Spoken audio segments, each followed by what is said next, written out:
Railway employees union election December 4, 5, 6 తేదీల్లో జరగనున్నాయి. ఉద్యోగుల భద్రత కోసం, వారి పిల్లల భవిష్యత్ కోసం కూడా కొన్ని ప్రతిపాదనలను రైల్వే ఎంప్లాయీస్ సంఘాలు రూపొందించాయి. రైల్వేలో నూతన పెన్షన్ విధానాన్ని రద్దు చేస్తూ పాత పెన్షన్ విధానానికి సమానంగా ఏకీకృత పెన్షన్ విధానాన్ని అమలు చేయాలని డిమాండ్ చేస్తున్నాయి. రైల్వేలో 12 గంటల డ్యూటీని రద్దు చేసి 8 గంటల డ్యూటీని ప్రవేశపెట్టాలంటున్న south central railway employees Sangh divisional president రాఘవేంద్రతో మా ప్రతినిధి ప్రవీణ్ ఫేస్ టు ఫేస్. సామాన్యుడి చేతిలో సామాజిక అస్త్రం నెంబర్ 1 న్యూస్కి స్వాగతం. ప్రస్తుతం మనతో ఉన్నారు south central railway Sangh union president Raghavendra గారు ఉన్నారు. ఆయన అడుగుదాం, డిసెంబర్లో రైల్వే యూనియన్ ఎలక్షన్ జరగబోతున్నాయి. ఈ ఎలక్షన్స్ ఎలా జరుగుతాయి, ఎవరు ఎలా ఉంటారు, ఎవరు ఎన్నుకోబడతారో ఆ విషయాలన్నీ ఆయన అడిగి తెలుసుకుందాం. సార్ చెప్పండి, రైల్వేలో యూనియన్ ఎలక్షన్ జరుగుతున్నాయి, ఇవి ఎలా జరుగుతాయి, ఎన్ని సంవత్సరాలకు ఒకసారి జరుగుతాయి? నమస్కారం అండి, నా పేరు ఆకుల రాఘవేంద్ర. నేను division president south central employees Sangh Vijayawada division. ఇప్పుడు మీరు అడిగిన దానికి మామూలుగా అయితే ప్రతి 5 yearsకి జరగాలి. లాస్ట్ టైం 2012లో జరిగింది, మళ్ళీ ఇప్పుడు 2024లో జరుగుతుంది. ఇది ఓన్లీ రికగ్నైజేషన్ ఎలక్షన్స్ అండి, trade unions recognisation elections. Recognisation ఉన్న ట్రేడ్ యూనియన్కి they are having negotiation with the administration and apart that they will utilise the facilities and special CLs కానీ, మీటింగ్స్ కానీ, ఇక్కడ ఆఫీసులు కానీ అవన్నీ యూజ్ చేసుకోవచ్చు అండి. That is the recognisation and we can fight for the employees to the అడ్మినిస్ట్రేషన్తో మేము ఫైట్ చేయొచ్చు. ఎంప్లాయీకి ఏమైనా అన్యాయం జరిగితే డైరెక్ట్గా మేము వెళ్ళి మాట్లాడతాకే we are having right. That is the recognition.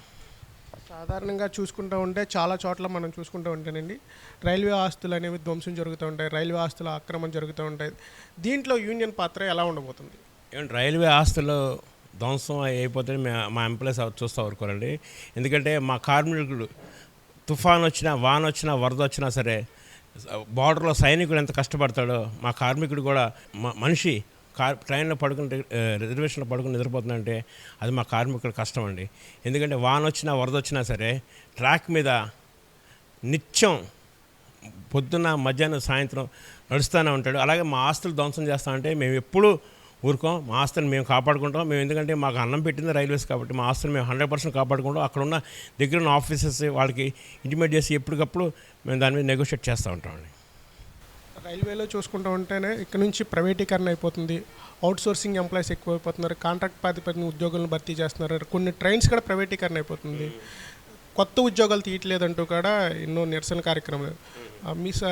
మీ యొక్క ఏదైతే యూనియన్ ఉందో యూనియన్ తరఫున మీరు ఎటువంటి ప్రణాళికలు చేపట్టబడుతున్నారు? మేము దానికి పూర్తిగా వ్యతిరేకించేవాళ్ళం మేమండి. మేము ప్రైవేటైజేషన్ ఫుల్గా వ్యతిరేకిస్తామండి. ఎందుకంటే రైల్వేలో 100% ఎంప్లాయ్మెంట్ తీసుకోవాలండి. రైల్వేలో అన్నదంటే no profit no loss base మీద రన్ అవుతుంది, కానీ దీని మీద ఇన్కమ్ వచ్చేస్తే ఇది చేద్దామని చెప్పి రైల్వేస్ కాదండి. రైల్వేస్ ప్రతి ఒక్క చిన్న ఇక్కడి నుంచి హైదరాబాద్ హైదరాబాద్ టికెట్ ఎంత అండి, అదే బస్ టికెట్ కంపేర్ చేయండి, బస్ టికెట్ కంపేర్ చేసి రైల్వే టికెట్ కంపేర్ చేయండి.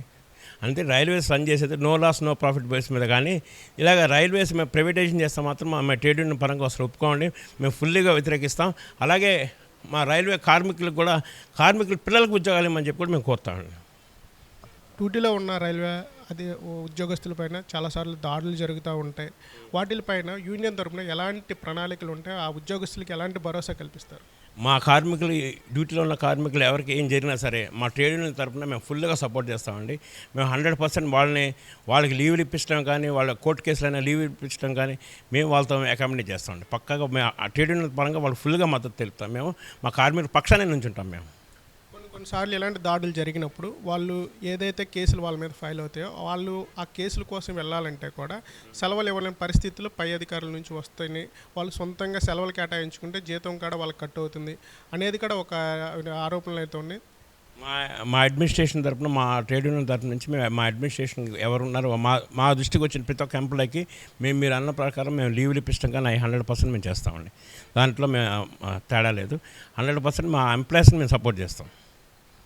ఇది ఆకుల రాఘవేంద్ర గారు చెప్తుంది. అయితే డిసెంబర్లో జరగబోయే ఏదైతే యూనియన్ ఎలక్షన్లో అయితే పోటీ చేయడం జరుగుతుంది, దాని తరఫున మేము గెలుస్తాం అని కూడా ఆయన చెప్తూ జరుగుతుంది. ఎందుకంటే ఇక్కడున్న రైల్వే ఉద్యోగస్తులకి భద్రత కోసమే రైల్వే యూనియన్ ఏర్పాటు అయిపోయింది. దీని ద్వారా ఉద్యోగస్తులకి ఏ సమస్యలు వచ్చినా పరిష్కరిస్తామంటూ కూడా రాఘవేంద్ర గారు అయితే చెప్తూ చూస్తున్నాం. కెమెరామెన్ సతీష్తో ప్రవీణ్, రైల్వే నిలయం నుంచి.